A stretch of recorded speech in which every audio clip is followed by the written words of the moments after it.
Hello, and welcome to this review of the Cavensham Heiresses historical romance book series by Janna MacGregor. I'm Olivia, your favorite resource for book recommendations you can easily screenshot, and you're watching Random Olive Reads. We start with The Bad Luck Bride. Alex is out to avenge his sister's death by buying up a certain lord's debts and having him jilt his fiancée. To save the fiancée Claire from ruin, he proposes to her himself. Claire has her own problems and is known for having a curse around her due to the losses of previous fiancés to death, disease, and dismemberment.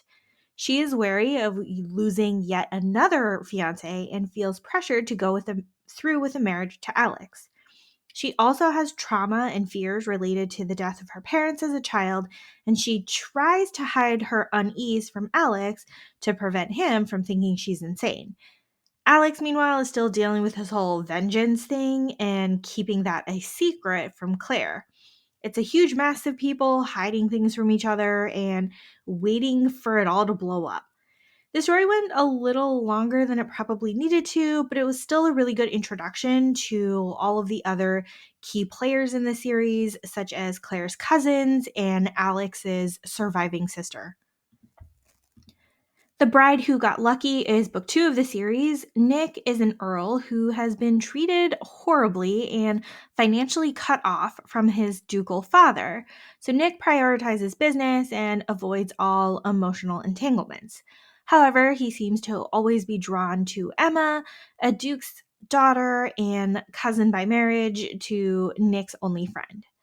Emma has been distraught over the loss of one of her friends and is attempting to prove that her friend's husband is responsible for her death.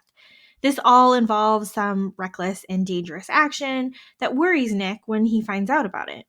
These two people are clearly in love with each other, but neither of them realize it yet. Emma doesn't want marriage since she has seen how horrible the institution is for women. Nick doesn't want to crack open all the walls he's built around his cold and lonely heart. However, with all of the external conflict, it somehow pushes them together since Emma is constantly in danger and Nick swoops in to rescue her.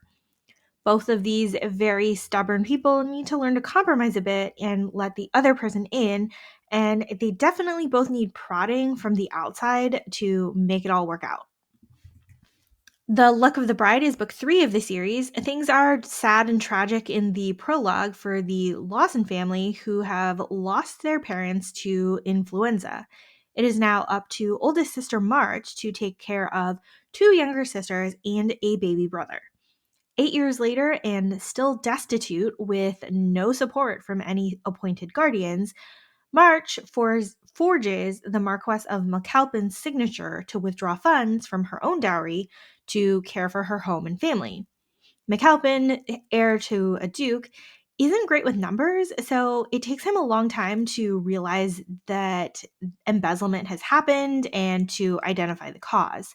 He and March meet, and they're instantly wary of each other, as well as attracted to each other. She's upset he hasn't been paying attention to his duties or correspondence, and he's concerned that she might really be stealing money for nefarious purposes. Never mind that March is friends with McAlpin's sister Emma, or that her clothing is very obviously threadbare.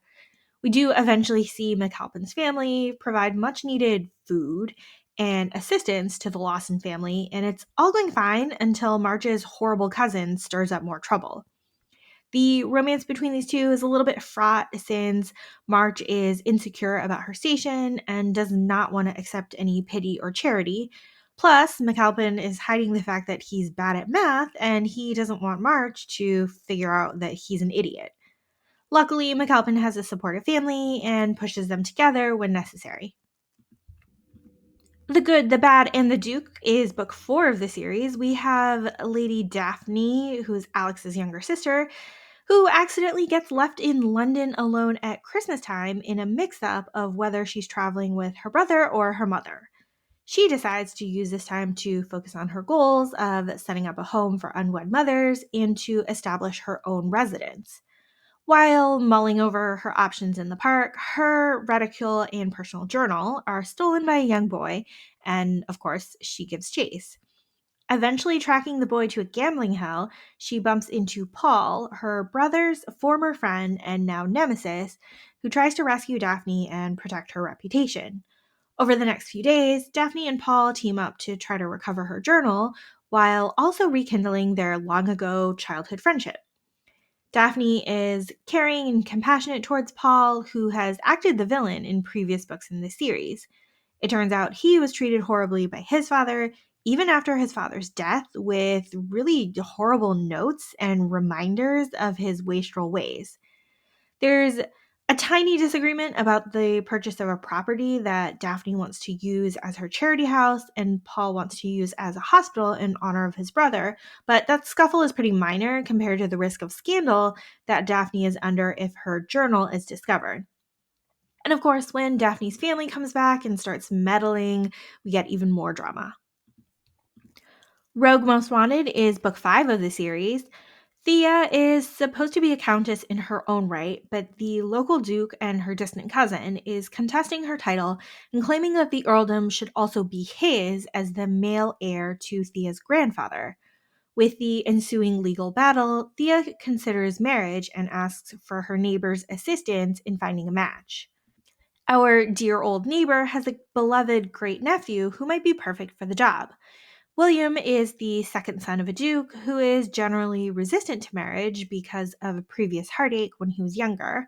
When Thea and William meet, both agree that a hasty marriage is not ideal and they become friends. Friends who are highly attracted to each other. As Thea meets the Cavensham clan, she quickly becomes smitten of the entire family and sees what a loving household William belongs to. Feeling like a total outsider, Thea doesn't think that she's a suitable match for William, even though William thinks he's unworthy of Thea because she so far outranks him. This book was a fun, slow burn romance with delightfully meddlesome ants. Wild Wild Rake is book 6 of the series. Avalon suffered a terrible marriage to a marquess, but now she has the freedom as a widow to pursue charitable endeavors at her country estate. Her son's guardian is suspicious of the funding for the charity, so he sends his vicar brother Devon to the village to investigate. Now, Avalon and Devon have bickered over the past few years, mostly because she had jilted his best friend once upon a time, and Devon has seen her become a cold and icy marchioness.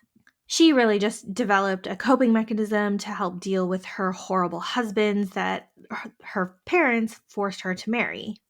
She realized that being cool and distant could help prevent her from suffering any further heartbreak. Of course, Avalon is wary of Devon's new role in her village, especially with his debaucherous reputation as the naughty vicar. As they spend more time together, they slowly develop a friendship and get to know a bit more of each other's true personalities. I loved how Devon turned out to be such a charismatic and responsible vicar, despite the rakish personality we've assumed from previous books.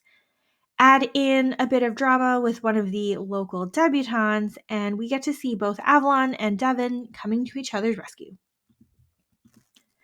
Overall, this series revolves around the prominent Cavensham family and takes place over several years.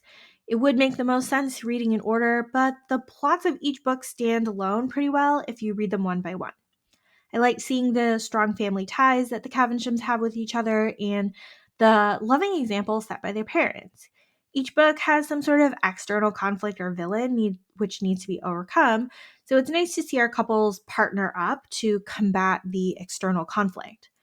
One fun twist is the supposed villain of book 1 comes back around with his own book in book 4, and we get to learn more about his history and motives.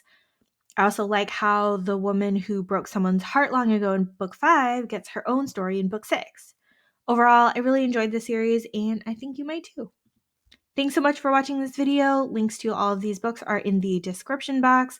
Like and subscribe so you can get updates, and you can follow me on Instagram at randomolive.